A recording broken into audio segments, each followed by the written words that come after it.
Hello everyone, welcome to my YouTube channel and অনেক দিন পর আবার একটা লং ব্লগ করছি আর বিশেষ করে সবাইকে শুভ রথযাত্রা। দেখতে থাকো আমি আজকে কি করি না করি সমস্তটা তোমাদের সাথে শেয়ার করব। চলো। তারপরে আমি নিচে যাই লাঞ্চের জন্য। তখন দেখি আহান আমার ভাসুরের ছেলে ও একটা ছোট্ট রথের মধ্যে জগন্নাথ ঠাকুরকে কোথায় বসাবে এটাই দেখছিল। দেন আমরা একটা করে লাহোরি চিরা খাই দুপুরবেলা এবং পঞ্চায়েতের সিজন 4টা দেখছিলাম। আমরা প্রত্যেকটা সিরিজ দেখেছিলাম, আমাদের বেশ ভালো লেগেছিলো প্রত্যেকটা সিরিজ।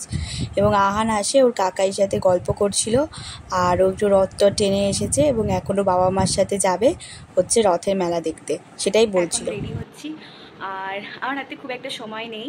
আমার হাজব্যান্ড বলেছে যে 10-15 মিনিটের মধ্যে রেডি হও। বললাম ঠিক আছে, তাড়াতাড়ি রেডি হচ্ছি। তো চাটা করে খেয়ে দিয়ে সব কিছু ঠিকঠাক করে জাস্ট ওপরে এসে একটা সুন্দর কুর্তি পরে নিয়েছি আমি। আর এবার আমি চুলটা আসতে একটু হালকা পাতলা মেকআপ করে বেরিয়ে যাব। আর এখন বাজে হচ্ছে তোমার 7:30 মতো বাজে। একটু দেরি হয়ে গেল কারণ সন্ধ্যে পর্যন্ত প্রায় ভালোই বৃষ্টি হয়েছে এদিকে দুপুর থেকে। হাই, সো আমি রেডি, এখন নিচে যাব, বেরোবো। আর দেখতেই পাচ্ছ এই আমার মেকআপ, খুব লাইট মেকআপ করেছি। দেখে মনে হচ্ছে খুব বেশি হয়ে গেছে, বাট একদমই না। জাস্ট একটা টোনার, একটা কনসিলার, মাস্কারা, ব্লাশ আর লিপস্টিক আর একটা টিপ সিঁদুর তো থাকবেই অবভিয়াসলি। আর তার থেকে বেশি আর কিছু করিনি, সেটা হয়তো যারা সামনে থেকে দেখছে তারা হয়তো বুঝতে পারছে। আর আমি না চটপট করে এত ফাউন্ডেশন ইউজ করতে পছন্দ করি না, তো যেটুকু করেছি সেটুকুই দেখে দিলাম। তারপরে আমি ঘর থেকে বেরিয়ে যাই এবং ডাইনিংয়ের কাছে গিয়ে আয়নাতে আর একবার তোমাদের লুকটা দেখিয়ে দিই। আর ও বাইকটা বার করে এবং দরজাটা বন্ধ করে দেয়। এবার আমরা বেরিয়ে যাব।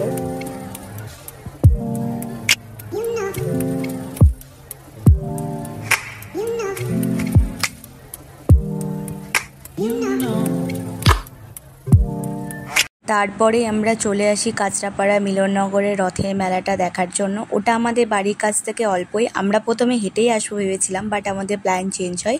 তারপরে আমরা বাইকে করেই আসি। এখানে প্রচণ্ড ভিড় ছিল তাই বেশিক্ষণ দাঁড়াতে পারিনি, আমরা সোজা হেঁটে চলে আসি আমাদের লিচু বাগান পাহির সামনে একটি রথ হয় ওখানটায়।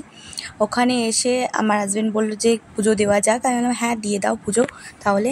তারপরেই ও একটা ডালা একজনের থেকে কেনে এবং ও পুজো দিতে যায়। আমি আর অত দূর যাই না কারণ প্রচণ্ড ভিড় ছিল আর কাদা জলে পুরো বাজে অবস্থা হয়ে গেছিলো, তো আমি আর অত দূর যাই না, ওই পুজোটা দিয়ে দেয়।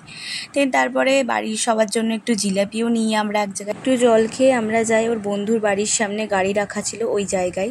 তারপর আর আমরা কোথাও রথ দেখি না, ভেবেছিলাম কল্যাণী রথতলাতে দেখতে যাব, বাট ফেরার সময় দেখলাম যে ওখানে প্রচণ্ড ভিড় হয়েছে তাই আর আমরা ওখানে যাই না। সোজা বাড়িতে জিলিপিটা মা বাবার হাতে দিয়ে এসে আমরা চলে আসি আমাদের হালিশহরে কেক পার্কে। এখানে একটু বসবো, ঘুরবো, একটু গল্প করব, কারণ ওই ভিড়ে আর ভালোই লাগছিল না। এখানে এসেছিলাম একটু গঙ্গার ধারে বসার জন্য, একটু ঠান্ডা হাওয়া খাওয়ার জন্য।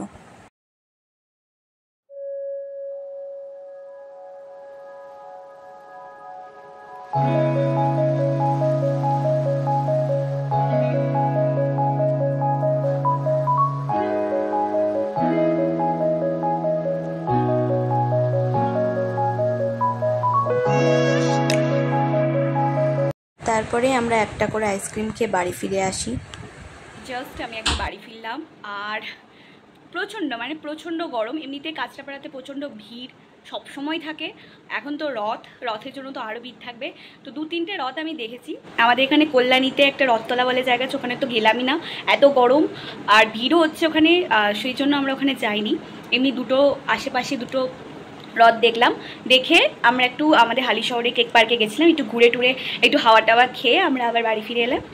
সো আরও ইচ্ছা ছিল 2-একটা দেখার, বাট এত গরম করছিল আমরা আর পাচ্ছিলাম না। অলরেডি আমার মেকআপ তো গলতে শুরু করে দিয়েছে, জানি না আর বেশিক্ষণ থাকলে কী অবস্থা হতো। তো যাই হোক, আমি এখন ফ্রেশ হয়ে নিচে যাবো, আমার কিছু কাজকর্মগুলো আছে ওগুলোকে আমি কমপ্লিট করবো।